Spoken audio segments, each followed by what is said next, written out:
Cyber sex, जिसे computer sex, internet sex, net sex और साइबरिंग भी कहा जाता है, एक बेनशी हमबिस्तरी का मामला है जिसमें दो या इससे ज़्यादा अफराद दूर दराज के फासलों पर कंप्यूटर नेटवर्क से जुड़ते हैं और एक दूसरे को मुबाशरत पर आमादा पैगामात भेजते हैं। एक तरह से तख़य्युली हमबिस्तरी इस तरह मुकम्मल होती है कि इसके शुरका अपने अमाल का तस्करा करते हैं और अपनी गुफ्तगू के साथियों को जवाबात भेजते हैं, जो इस शक्ल होते हैं कि इससे उनकी खुद की जिनसी ख्वाहिशात और तख़य्युलात को हवा मिलती है। साइबर सेक्स में अक्सर हकीकी ज़िंदगी की मुश्तनी का माहौल होता है। ऐसे माहौल जिनमें साइबर सेक्स अंजाम पजीर हो, ज़रूरी नहीं कि मखसूस मौजू तक महदूद रहे। साइबर सेक्स के मामले की कैफियत अमूमन इस बात पर मुनहसिर है कि शुरका में किस तरह एक जिंदा जज्बाती दिमागी तस्वीर अपने साथियों के दिमागों में छोड़ सकते हैं। ख्यालात की रवानी और बेयकीनी की मअतली भी ज़रूरी तौर पर अहमियत के हामिल हैं। साइबर सेक्स किसी रवा या बहुत ही गहरा चुके रिश्ते के बीच मुमकिन है, मसलन ऐसे आशिकों के बीच जो जोग्राफियाई तौर पर अलग हो चुके हैं, या उन अफराद के बीच हो सकता है जो पहले से एक दूसरे से गैर मानूस हैं और महज ऑनलाइन मकामात या साइबर जगहों पर मिलते हैं, और ये लोग एक दूसरे से मुमकिना तौर पर अपने नामों और शनाख्तों को मख्फी रखना चाहते हैं। कुछ सयाक़ व सबाक़ में साइबर सेक्स वेब कैमरा की मदद से मज़ीद रवानी का मुजाहिरा कर सकता है और इसके ज़रिए साथियों की वीडियो बरसरे मौका बनी सामने तक पहुँच सकती है।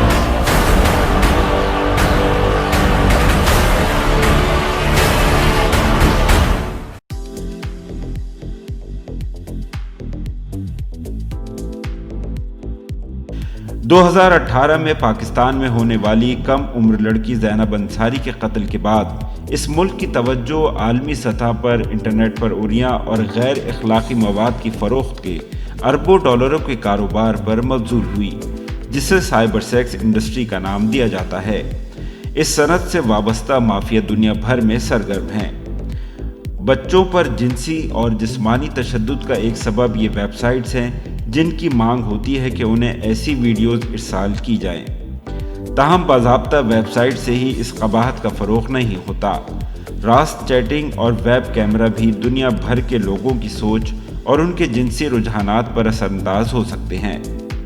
इंसानी हुकूक़ की तंजीमों के आदाद शुमार के मुताबिक फ़िलिपाइन में हज़ारों बच्चों को इंटरनेट कैफ़े या उनके घरों में ज़बरदस्ती मजबूर किया जाता है। कुछ ख़ानदानों ने सिर्फ लैपटॉप ख़रीद कर ये घिनौना कारोबार शुरू कर दिया है। उन्हें एक शो के लिए 10 से $100 मिलते हैं। ये इस मुल्क में बहुत बड़ी रकम है, जहाँ की 80% आबादी की फ़ीकस औसत आमदनी $2 से भी कम है। गुर्बत की वजह से ये कारोबार फ़िलिपाइन समेत दीगर मुल्कों में भी फैल रहा है। बच्चों के गैर अखलाकी वीडियोज़ की डिमांड दुनिया भर में बहुत ज़्यादा है। 7.5 लाख हेडोफाइल्स 24 घंटे ऐसी वीडियोस की तलाश में रहते हैं और कुछ लोग लाइव वीडियोस की डिमांड करते हैं। इंसानी हुकूक की तंजीमों की स्टडी के मुताबिक वेब कैमरों के सामने जिनसी तशद्दुद का शिकार और जबरन बदफेली का मुजाहरा करने वाले बच्चे शदीद जहनी अजियत का शिकार होते हैं, और कुछ बच्चे तो ज़िंदगी भर नफ्सियाती मसाइल से निजात हासिल नहीं कर सकते। जहाँ बच्चों के वालिदैन इस काम के लिए राज़ी नहीं होते, वहाँ बच्चों को अगवा करके ये काम कराया जाता है और फिर कानून की गिरफ्त से बचने के लिए उन्हें मार दिया जाता है। मज़कूरा इंडस्ट्री के कई और भयानक पहलू हैं। अब वक्त आ गया है कि हम अपने बच्चों को ऐसी तालीम दें जिससे वो अपना तहफ़्फ़ुज़ कर सकें। इस तालीम को कोई भी नाम दिया जाए और इसके लिए कोई भी तरीक़ा इख्तियार किया जाए। उन्हें इस गोरख धंधे का शिकार होने से बचाना है। हमें इस तालीम में मजहबी और समाजी इक़्तिदार को भी मलहूज़ खातिर रखना है, लेकिन ये बात नहीं भूलनी कि इस इंडस्ट्री का नेटवर्क दुनिया भर में वसी हो रहा है।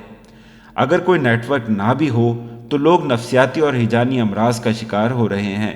गैर अखलाकी वेबसाइट्स बड़ा मसला है।